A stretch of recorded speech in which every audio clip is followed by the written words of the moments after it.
On this 2010 to 2015 Honda Civic with the 1.8 gas engine, P0756 is for shift solenoid valve B stuck OFF. In plain language, the transmission control strategy may be commanding a shift result and not seeing the hydraulic response it expects. The driver may notice delayed, harsh, or abnormal shifting, and the possible fault areas can include fluid level or fluid condition, solenoid operation, the shift valve area, or internal transmission wear. Before you get into the checks, save the freeze data and any onboard snapshot with the HDS. Then start with the basic system checks so you know what conditions were present when the code set. First, warm the engine up to normal operating temperature, which is when the radiator fan comes on. Then make sure the transmission is filled to the proper level and look for any fluid leaks. After that, drain the ATF through a strainer and inspect what the strainer catches.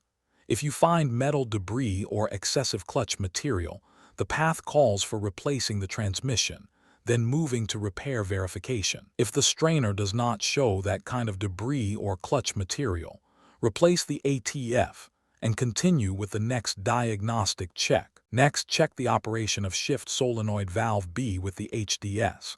Turn the ignition switch to on Roman 2, clear the DTC, then select shift solenoid valve B in the miscellaneous test menu and command it with the HDS. Listen for the solenoid response. If a clicking sound is heard, shift solenoid valve B is considered OK and you move on to duplicate the problem.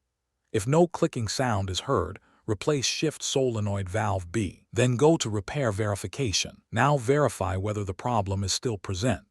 Test drive the vehicle with the shift lever in D and let the transmission shift through all 5 gears. Watch the OBD status for P0756 in the DTC's menu with the HDS. If the HDS shows failed, the failure has been duplicated. At that point, the diagnostic path points to a faulty shift valve B and calls for replacing the servo body, which contains shift valve B, or replacing the transmission, then performing repair verification. If the HDS shows passed, treat it as an intermittent failure and the system is OK at this time. If it shows not completed, repeat the test drive under the needed conditions and check the status again. Keep verification separate from the testing. Turn the ignition switch to on Roman 2, clear the DTC with the HDS, then test drive the vehicle again with the shift lever in D and let the transmission shift through all 5 gears. Monitor the OBD status for P0756 in the DTC's menu. If the HDS shows passed, troubleshooting is complete for this code. After that, check for any other pending or confirmed DTCs, and if other codes are present, handle those by what they mean. If the HDS shows failed, pause, go back through the earlier diagnostic path and recheck without guessing. If it shows not completed, meet the test condition and check the OBD status again. The key on P0756 is to separate fluid and debris problems from solenoid operation. Then prove whether the fault duplicates under a full shift sequence before calling the repair complete. For more diagnostic training, visit stepdiagnostics.com.